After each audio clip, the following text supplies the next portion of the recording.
নমস্কার। কৃষ্ণকালী মায়ের জয়, কৃষ্ণকালী মায়ের জয়, কৃষ্ণকালী মায়ের জয়।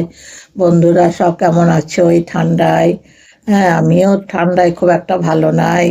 হ্যাঁ, তারপরে শরীরে হাজারটা ব্যাধি আমার। হাঁটু ব্যথা, পায়ে ব্যথা, কোমরে ব্যথা, এই সব রকমই আছে। সুগার প্রেশারের রুগী আমি। তা আমি দেখি আমার বন্ধুর সাথে গল্প করি। আমার গল্প মানে ঠাকুর দেবতার গল্প, আর তো কিছু গল্প নাই বাবা। বয়স্ক মানুষ আর কি গল্প। তোমাদের সঙ্গে গল্পই করতে এলাম। হ্যাঁ, তারপর একটা মানে খুবই মানে মন খারাপের খবর, দুঃখের খবর। কৃষ্ণকালী মায়ের মন্দির তো বন্ধ হয়ে গেছে। তা এখন কি করা যাবে? মায়ের মন্দির তো বন্ধ, করার তো কিছু নাই। এবার মন্দিরটা বন্ধ হয়ে গেলে আমাদেরও, যারা আমরা মাকে ভালোবাসি ভক্তরা, আমাদের তো খুব কষ্ট হবে। এবার মঙ্গলা মা ছুটোছুটি করছেন, থানা পুলিশ করছেন, চেষ্টা করছেন যাতে মন্দিরটা তাড়াতাড়ি খোলে। আশা করি মন্দির তাড়াতাড়ি খুলবে। হ্যাঁ, কৃষ্ণকালী মায়ের মন্দির কৃষ্ণকালী মা নিজেই ব্যবস্থা করে নেবেন। হ্যাঁ, উনি মায়ের একটা মাহাত্ম্য আছে, ওই জন্য মন্দির ঠিক খুলে যাবে। এর জন্যে মঙ্গলা মাও চেষ্টা করছেন। তা আমরাও আমাদেরও একটা আশা যে মন্দির তাড়াতাড়ি খুলে যাবে। মন্দির খুলবে না সেটা না, মন্দির অবশ্যই খুলবে।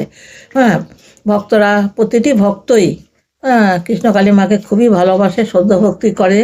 আমরা তো করি, আমার সমস্ত ভক্তরাও করে। আমার যত ভক্ত আছে, কৃষ্ণকালী মায়ের যত ভক্তরা সবাই করে। তা আমি তো মন্দিরে যেতে পারি না, বয়স্ক মানুষ, কী করে যাব? ওই আমার বাড়ির লোকেরা যায়, তাদের কাছ থেকে আমি নিট খবরটা পাই। আমি তার খবর নিয়ে তোমাদের কাছে বলছি না।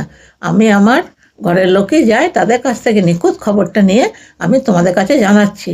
এটা জানবে সম্পূর্ণ সঠিক, এর মধ্যে কোনো ভুলভ্রান্তি নাই। বুঝেছো বন্ধুরা? তা এবার ধরো তোমরা কষ্ট করে আসবে, দূর দূর থেকে বাসে করে, ট্রেনে করে। এবার এসে তোমরা কি দেখবে মায়ের মন্দির বন্ধ। তোমাদেরও একটা কষ্ট হবে। আশা নিয়ে এলে, টাকা পয়সা খরচ করে, সময় নষ্ট করে এলে মাকে দেখতে, মায়ের দর্শন করতে, মায়ের পুজো দিতে, তোমাদের মনের আশা পূর্ণ করতে। কিন্তু তোমরা এসে দেখলে মায়ের মন্দির বন্ধ।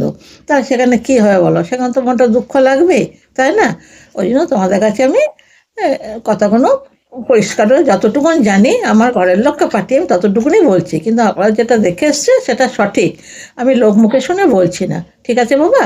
তা তোমরা এসে এখন কী করবে? মায়ের মন্দিরটা খুলুক, আমি তারপরে তোমাদেরকে পরে যখন আর ব্লগটা দেবো, তখন তোমাদের কাছে আমি পরস্পর জানাবো, তখন তোমরা আসবে। আর আমার চ্যানেলটা একটু সাবস্ক্রাইব করে দিও, লাইক করে দিও। জানি আমার বন্ধুরা সাবস্ক্রাইব লাইক করবে, তাও তোমাদের কাছে বলছি।